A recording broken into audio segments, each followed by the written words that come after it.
Yes, people. Welcome back to the channel. Welcome back to Anfield Lad. Make sure you like and subscribe, people. Road to 100. Sorry that I haven't been active as much. I've been busy with work and stuff, but I'm back now. Football's back. Obviously, Premier League's back. Football is back. And I was bored, so I wanted to come on live and talk about Liverpool, talk about our start to the season. Um, Obviously, it's been 4 games in if we include the Community Shield. So we're going to delve into that and we're going to talk about some certain players. We're also going to be talking about the transfer window and how successful it's been for us, man. Obviously, I predicted the window a 9 out of 10. The only reason I predicted it a 9 is because we didn't get that extra centre back, but it's all right. I'll take it. But let me share my screen with you. Let me get something up. Let me get the games up. Let's start with the Bournemouth game. Liverpool versus Bournemouth. Let me share my screen with you guys. Bear with me. Big up to everyone in the chat. Big up to Lewis, man. Big up to you, mate. Big up to Matt. Yeah, big up to everyone in the chat, man. Make sure you like and subscribe. Really appreciate it. So let's get into it, man. Let me share my screen. So I got the fixture list here.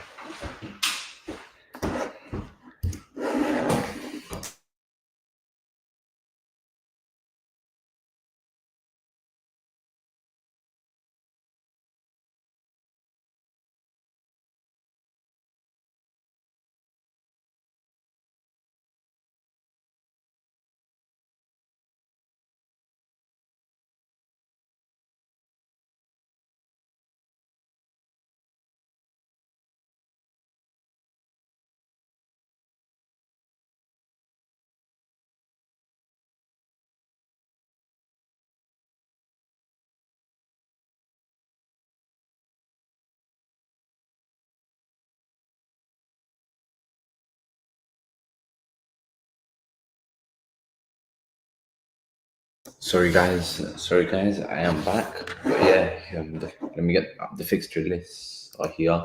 Obviously, we started the Premier League season off. We started it off against Bournemouth, a good win, 4-2.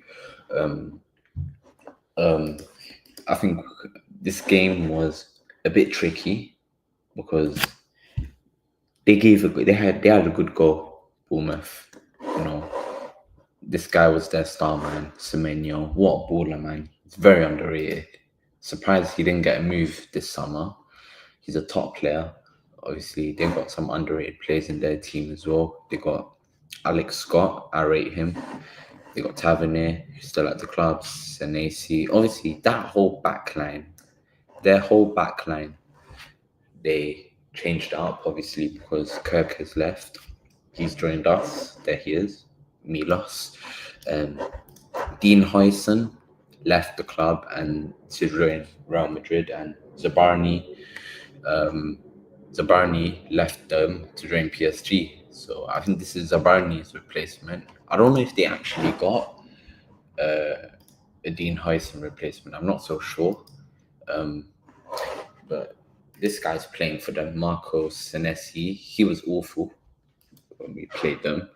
So let's get into the game. I thought we started really well against Bournemouth.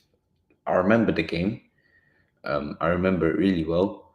We started very strong the first 15, 20 minutes, but then we sat back a bit disappointing. After that, they were attacking.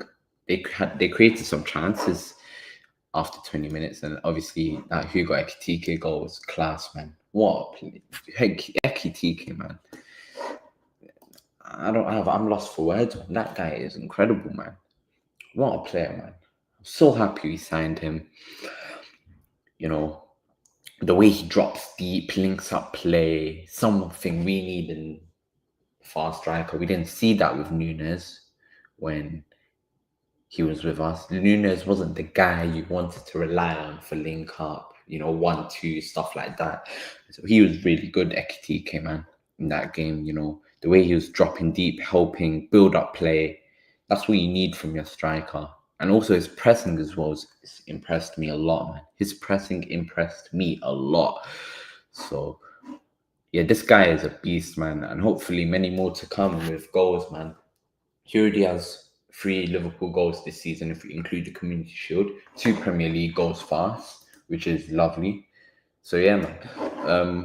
I want to talk about a few players in this game, and I want to start with this guy. I want to start with Virgil van Dijk. Probably the best centre back I have ever seen in my lifetime. Virgil van Dijk, man. He's so good, man. He's very good. He's a very good centre back. You don't have to stress. Watching Van Dijk, you never have to stress. He makes any centre back look competent. If we had a finished Reece Williams, he would look world class when he stands next to Virgil van Dijk. Like Van Dijk, if you're paired up with Van Dijk, you're destined for greatness. You're destined for greatness if you're partnered up with Van Dijk in the back line. Like, look at that, 13 duels won. The most duels won. Look at that, bro. Obviously, I remember that shot he had. I think, 63 out of 74 accurate passes. Scroll down. Let's go to his defending. One tackle, 1 block, 17 clearances. Wow. 14 headed clearances. This guy's a beast when it comes to headering the ball, aerial duels. He's the guy you can call up, man. Dribbled past 0 times, shock. Ground duels 1 out of 1, 100%. Aerial duels 12 out of 13, 92%. He wins a lot of duels, Van Dijk, and probably the best. He is the best centre back I've ever seen in my life. Obviously, I'm 18 years old. I've seen the likes of Joe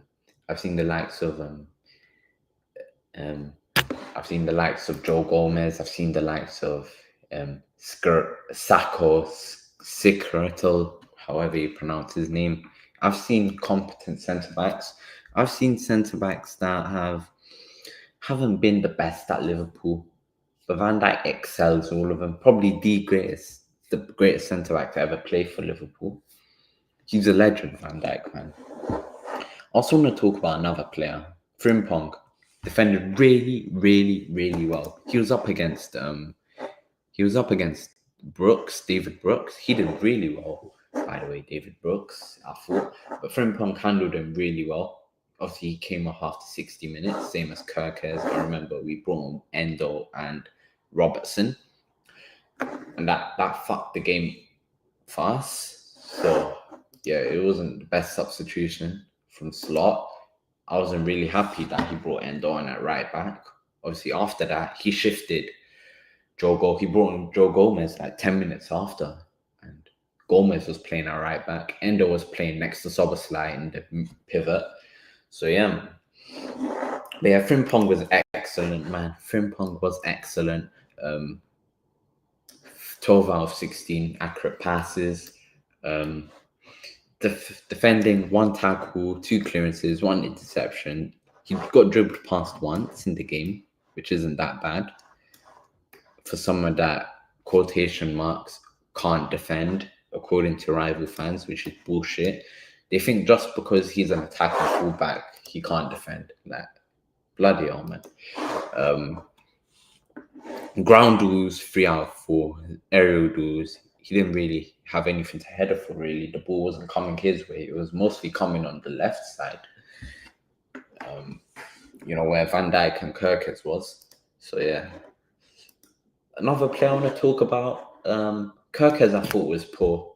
I don't think Kirkes was good against Bournemouth. He kind of disappointed me, but it was early days. It's early days. I'm not going to judge him. I know he's a class left back. Probably he's one of the best in the Premier League.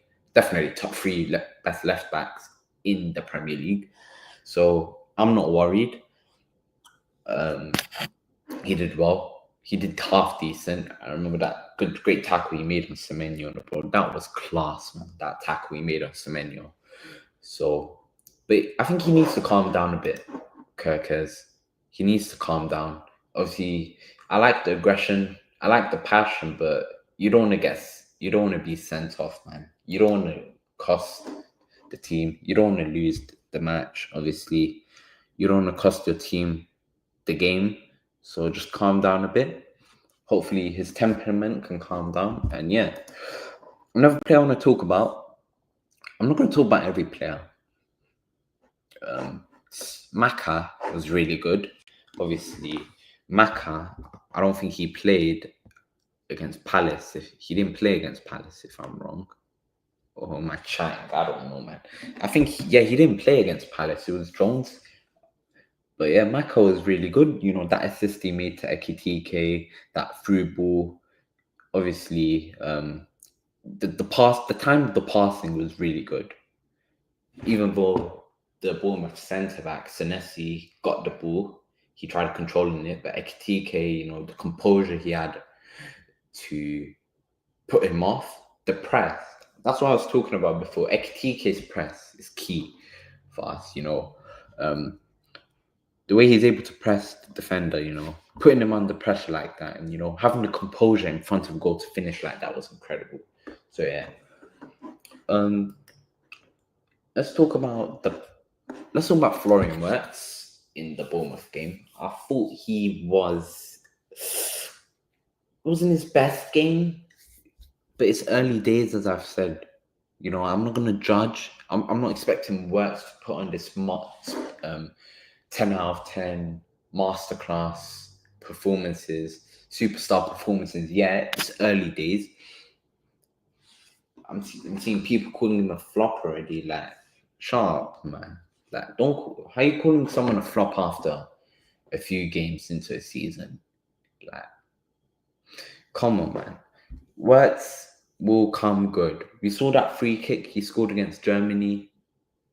Class. Wirtz, he's incredible, man.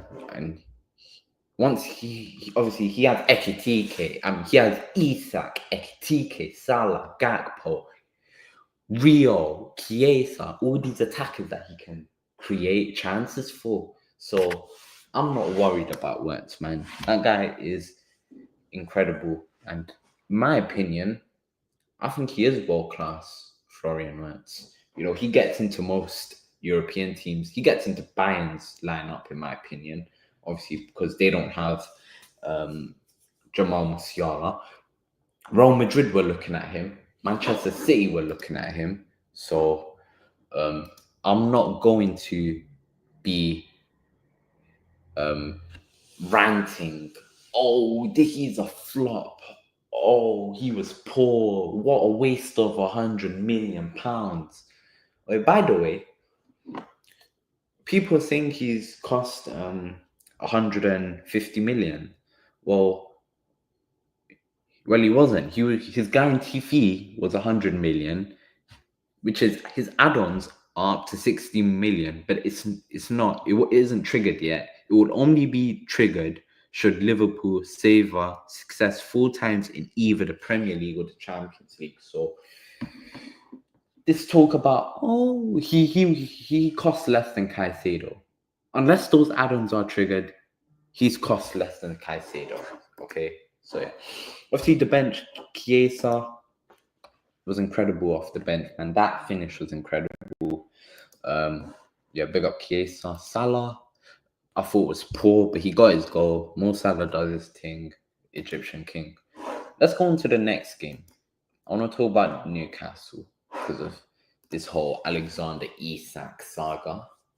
this whole Alexander Isak saga. Yeah. These motherfuckers, sorry for the language by the way, tried injuring most of our players. Look, they tried on Twitter. They were saying, be careful, Liverpool. Joe Linton is going to. Let me find the tweets. Let me find the tweets that these Newcastle fans were saying because it was outrageous, outrageous. I'll find the tweets now. I will find the tweets right now. Let me find it. Let me find it, bro. Why can't I find it?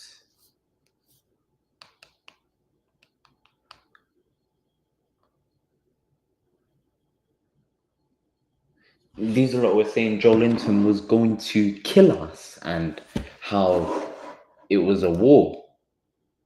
It was a war. Like, shut up, mate. Like, about war. They were going to say their midfield was going to cook us. They were saying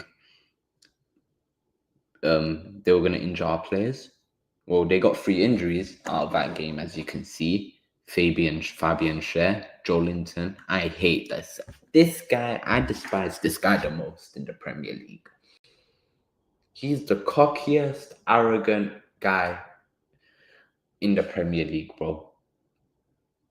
I don't even know if he's a professional footballer. Like, he's more of a wrestler than a footballer. Like, come on, man. And Tonali injured himself, his shoulder, but he's back. Obviously, he's recovered. I don't know if Joe Linton's recovered, though, and it's Fabian Schär. But yeah, let's talk about this game. We started a bit shaky against Newcastle. They were the better team, in my opinion. Before we scored, obviously Gravenberch. Before he scored, I thought they were the better team. They were creating a lot of chances. They were piling us under a lot of pressure. Obviously, they had a few big chances. Anthony Gordon. Obviously, he got sent off, but before that, he had 2 big chances to put them in the lead. They could have been 2-0 up, in my opinion. We were defending very poor. I thought Konate was absolutely awful. Kirkers was absolutely awful against Newcastle. Obviously, Gravenberch, brilliant goal, brilliant performance as well, man. I stick by this. He is probably the best DM in the league. I think he's better than Caicedo in the league.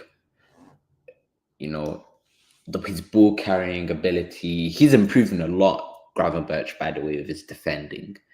I know people who were slagging him off because of his defensive abilities, but he's improving every game and he's maturing into someone who can help the team move forward. Obviously, he did this without McAllister, by the way. He was obviously injured in that game. He had Jones next to him, which I think Curtis Jones was incredible. But yeah, Gravenberch, he missed the Palace game, the Bournemouth game. Before that, obviously, he was probably the fittest in our line. He was probably the fittest in our lineup because he missed 2 games before. So yeah, I wasn't surprised that the way he was moving with the ball, you could tell that, he must have done a lot of workout beforehand and he was practicing a lot. And that shot, by the way, ridiculous. Nick Pope couldn't even dive to save it. So yeah, proper finish from Grav. I want to talk about Soboslai. That is very harsh that's a very harsh rating. He is not a 6.4 because he was our best player, in my opinion. At right back, pocketed Harvey Barnes. Absolutely pocketed Harvey Barnes, Soboslai. Like, the way he locked him up was crazy. Absolutely crazy. Obviously, he had the way his passing reminds me of Trent. The way he passes Soboslai is ridiculous. The creativity, obviously, I wouldn't say he's the most creative, but the pass, he could be one of our most important players this season. I wouldn't drop Soboslai at all. Keep him at right back. Frimpong and Bradley have to fight for their place now. Like, seriously, man.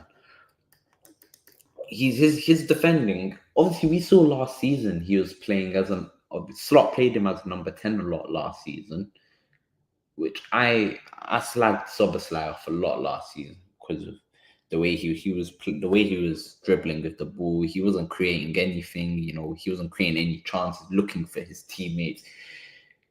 I called him. I said he was a Henderson region, and I regret saying that because Henderson was someone that used to hoof the ball, chase for the ball. He was like a dog, like someone who just wants to chase for the ball instead of holding on to it. And Soboslai is improving. He really is, and he's a number 8. Maybe I shouldn't have judged him too early last season. Maybe we should have seen him in another position before we were able to judge. And he's excelling in that number 8 role. He's excelling in the right back role. He shouldn't be dropped. He shouldn't. And look at these defensive stats. 1 tackle, oops, 4 clearances, 1 headed clearance, recoveries 4 times. He only got dribbled 1 time. His ground rules wasn't the greatest, but it's not like he's an actual right back. I don't expect him to have like a 4 out of 4 ground rules. So yeah, it was a good performance. But yeah, Soboslai is my man of the match. Salah, I don't know how he got a 7.6. He was poor, but he got an assist. Fair play. It's that Rio goal. Ekitike, another goal from my man Ekitike, bro. This guy is cold. The Newcastle fans were booing this guy, by the way. They were booing him during the game. They were obviously he rejected the Geordies to join the Big Reds. Obviously, Isak said fucked off. He fucked off from the Geordies and joined the Big Reds as well. You remember when Newcastle fans were saying, "Oh, we're gonna have a 4-4-2, a 4-4-2. Gordon and Elanga on the wings, Isak and Ekitike up top." Next time when we play Newcastle at Anfield, Arnie Slot, can you please do a 4-4-2 just for that game? If you're watching this, brother, if you're watching this, brother, which you're not, I doubt you are. Could you please do a 4-4-2 to mock the Newcastle fans, to mock the Geordies? Now they're gonna have a 4-4-2 with Wissa and Walter Marde, which I expected Wissa to. The way they got rejected after rejected, Liam Delap, Sesko, Samu Omorodion, Ollie Watkins, Jorgen Strand Larsen, all these strikers were rejecting them, bro. It was embarrassing. But yeah, let's get on to this game. Cody Gakpo, 2 assists. 2 assists. What a player, man. I don't know why people slag him off, Cody Gakpo. They only slag him off because, but he's just because he can't cut in, just because he's a cutting merchant, he doesn't like to take his man on.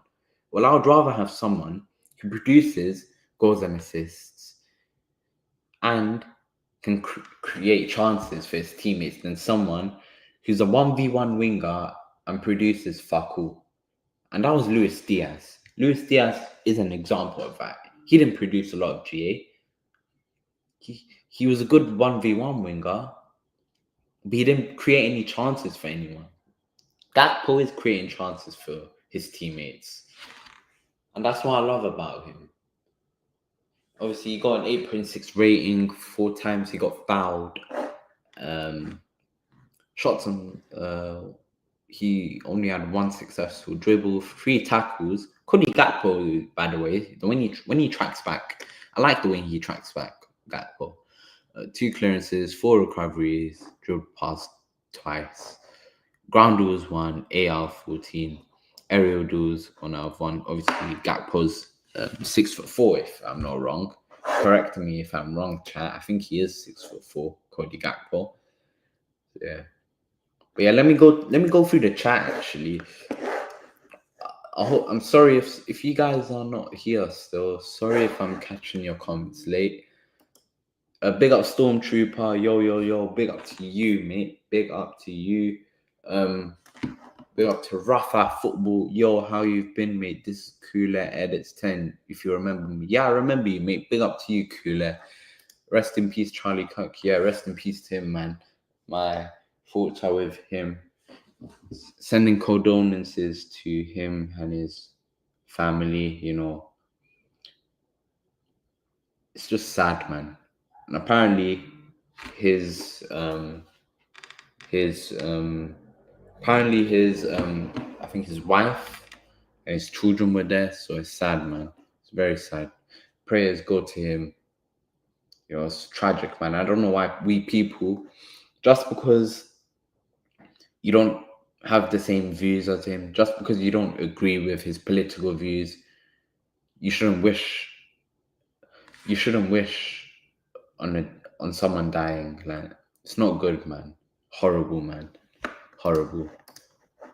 Hope you've been well. Yeah, I've been good, man. I haven't watched that much international football, to be fair. The only games I've actually watched was the only games I have watched was the Germany game when Germany lost 2-1. I didn't watch the game where Wirtz scored the free kick. I watched the Sweden against who did they play? Kosovo, when Isak came on, and I watched the England Serbia game. So I only watched 3 international games. So yeah, I was chilling, man. I've been at work and stuff. But yeah, man. City officially announced Donnarumma. Yeah, I saw on Twitter. Yeah, big up Donnarumma, man, for what he did. Apparently he was teasing the Israeli players after the game. So yeah, big up Donnarumma. Free Palestine, of course. He scored against Ireland. Who scored against Ireland? Barca drew Rayo Vallecano 2 weeks back. Really good performance from Juan Garcia. The reason we didn't lose. Rashford was horrible. Rafa wasn't at his best. Lamine was good. Araujo was horrible. Yeah, I saw that. I didn't watch the game. I watched the highlights. But yeah, you guys got a serious keeper, man. Juan Garcia, man. That guy's a joke. That guy is. Is it? It's not. It's going to be close. People will put him in the best in the world conversations next season if Barcelona do really well. So I would not be surprised if people put him as one of the best in the world. Yeah.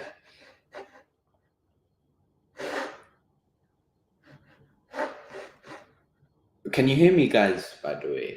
I don't know why it's showing my internet is unstable. Say yes if in the chat if you can still hear me, or if I'm breaking up. Am I clear?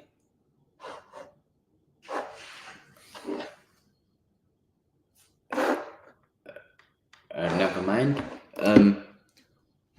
Wirtz needs to do better for Liverpool. I've been watching some Liverpool games. I ain't impressed with him. But yeah, but it's early days. I'm not gonna gas him up. I'm not gonna say he's been incredible. The only time I'll say he's been incredible was the second half against Arsenal.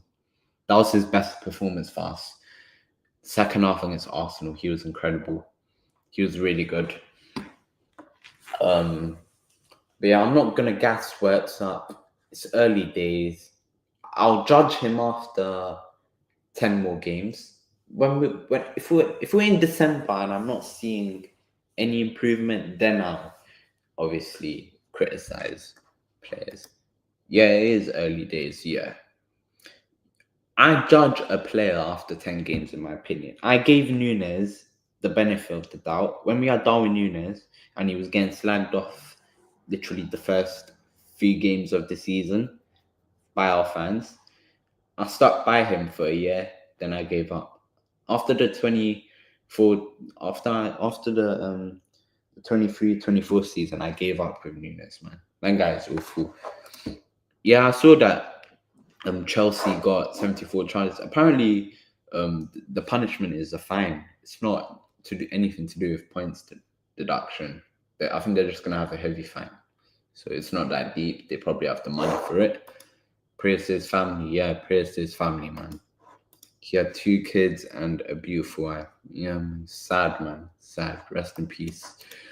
America is so bad when it comes to this kind of stuff. I'm from Canada. This stuff is just cruel. Yeah, man. You know, that country is hosting the World Cup next year as well. Obviously, America, Canada, Mexico. So yeah, you have to be careful. If you are going to the World Cup, you need to be careful, man, because you don't know, man. You know, these people can be holding guns and you're not even aware. So you just need to be careful, man. Oh, this world is just cruel. Yeah, man. The world is cruel. Sad, man. Barca versus Liverpool in the UCL final. I think that I don't think Barca will make the final, in my opinion. I think he'll get knocked out in the quarterfinals, semi-finals. I don't think you guys are gonna make it to the UCL final. I think we're gonna minimum semi-finals we should be in. But as we get closer to the competition, we'll see. You know, my prediction is I don't think Barca will make the Champions League final. I think they'll make probably maximum semis. Yeah, I'm changing my mind with those World Cup games. Are you going to any, mate? Are you looking to go to any games? To any games for the World Cup? You hear about the new offside rule?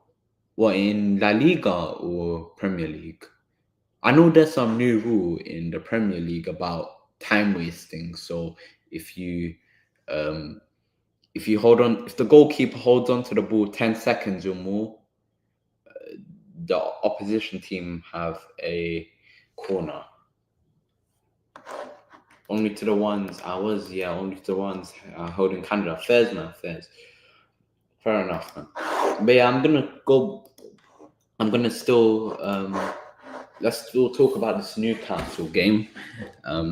Obviously, the players that came on did make a difference. Wataru, Rio Ngumoa, 17 years old. My star boy, bro. My fucking star boy, Rio, bro. Big up to my boy, Rio, man. I invested my stocks in this guy before he made his debut for Liverpool. I had stocks in him. As soon as he joined us, I had stocks, man. I was calling the next Yamal, the next Musiala, all them stuff, bro. He's probably arguably could be the best player to ever leave Cobham. The best player to ever leave. Chelsea probably regret selling him. Apparently, our scouts are banned from watching Chelsea youth games anymore. But yeah, big up to Rio. The composure that he had for that finish. Szoboszlai, dummy. Salah with the pass. Szoboszlai with the dummy. Very smart. And yeah, Rio just boom. Right foot finish. Bottom right hand corner. Nick Pope just staring at the ball. He couldn't do anything about it. But obviously Newcastle, Bruno G was really probably their man of the match. That is Sula came on, scored. Malik Chow debut, Jacob Ramsey, blah blah blah. Let's talk about last game before I'm probably gonna have to end the stream in like 5 minutes because I have an early shift in the morning at work, so I can't stay up too late. I'm gonna probably go bed very soon. So yeah, let's talk about this Arsenal game, bro. Oh my god, right now on the Bournemouth game. What is wrong with me? Stinker and hooked for Anfield, lad. Stinker and hooked. Yeah, let's talk about this game, bro. This Arsenal game, I thought that we were very lucky to get the goal because I thought the game was heading for a draw. In my opinion, I thought we were going to get a draw out of the game, the way it was going. I think the game started very dull. I think we were attacking a bit more than them. Because look at their lineup. They had Mikel Marino as the number 10. Obviously, they had no Saka. Odegaard was on the bench. Obviously, their new signing, Eze, was on the bench as well. They brought in Mascara after 5 minutes because Saliba was down. Where's the creativity in that team? No creativity in that team. You could tell Arteta was looking for a draw in that game, the way he lined up. The way he lined up, you knew he was going to draw. Because if Arteta was going to look to win the game, I thought he would have started Odegaard over Marino and Eze over Martinelli. And I don't care about, but Eze hasn't trained enough. Well, Martinelli is finished, in my opinion. That guy is dusted. Ever since Jurgen Klopp made that comment about him, about Martinelli saying, he's probably one of the best. Klopp saying that he would have signed Martinelli, something like that.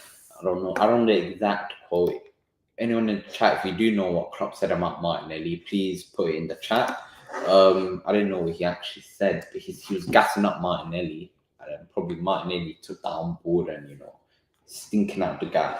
But yeah, Szoboszlai man of the match, right back.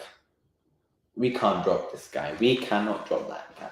That free kick is one of the greatest free kicks I have ever seen, bro. Incredible free kick, man. I was screaming. I was wearing my Florian Wirtz shirt. The new Liverpool kit, home kit. Lovely stuff. I was just chilling on my iMac. But yeah, that free kick, bro, I lost my voice, bro. Funny fact, actually, I got a bit of a headache after he scored that free kick. After that free kick, the screaming, it affected my head a bit, so I had a bit of a headache.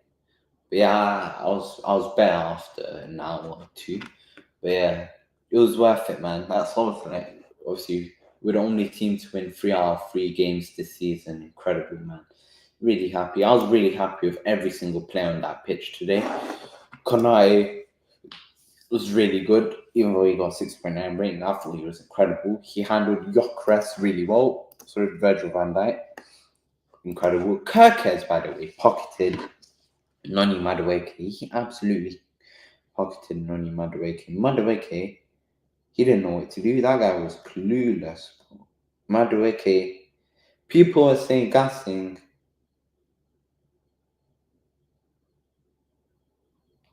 Give me a minute, guys. Bear with me.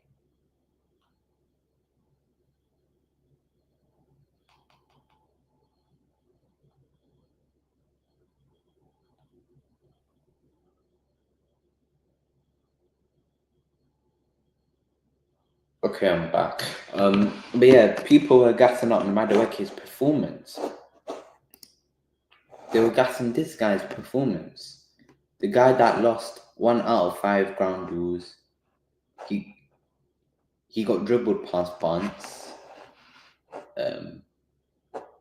He was awful, Madueke, bro. Kirkes absolutely pocketed him. Look at that. 3 tackles, last man tackle 1, blocks 1, 5 clearances, 3 headed clearances, 5 out of 5 ground duels. And they were all against Noni Madueke. I don't rate Noni Madueke, by the way. Even when he was at Chelsea, I never rated that guy. I never rated Noni Madueke. I never saw him as a player that was a joy to watch. He was awful, he trips up on the ball, Madueke, bro. It's crazy, man. I don't know how people were gassing up that performance. That whole attack was stinky. Gyökeres was stinky with a yellow card. Florian Wirtz, his best performance in the Liverpool shirt. Completed 3 dribbles that game. If you saw that picture of him absolutely sending Rice the wrong way. He sent Rice the wrong way, Florian Wirtz. So yeah, that was funny, man. McAllister was decent. Gravenberch was decent. Gakpo was decent. Salah was poor for me. Salah has been poor these first 3 games of this Premier League season. But we have Burnley next. Hopefully he does cook in that game. XTK, he didn't have that much to do against Arsenal because they obviously have the best defense in the league. Like Gabriel's Gabriel's the second best centre back in the league in my opinion. After Van Dijk, it's Gabriel in my opinion. They brought Mascara. Let me be real. If Saliba's injured and they bring Mascara in, I don't think nothing will bad will happen. If a few seasons ago, if Arsenal had Gabriel Saliba injured, they would have brought Rob Holding or Kiwior. Now they have Mascara and Hincapié, the new signing. I don't think he's made his debut yet. So yeah, I was really happy. Obviously, we had 9 shots that game. They had more shots than us, but they did fuck all with most of their chance. They only had 1 shot on target. We had 3. So yeah, listen, people. I'm gonna wrap up now. Big up to everyone that has tuned in. Big up to Rafa Football. If you're still in, mate, big up to you, man. I might be live. I might go live after the Burnley game. I might go live after the Burnley game. So Sunday night, I'll be live. I'll be live Sunday night to have a preview for the Burnley game. And I promise you, in that stream, I'll be talking about Liverpool's new signings. Give me a striker from Sweden. Bless up, big up people, and peace.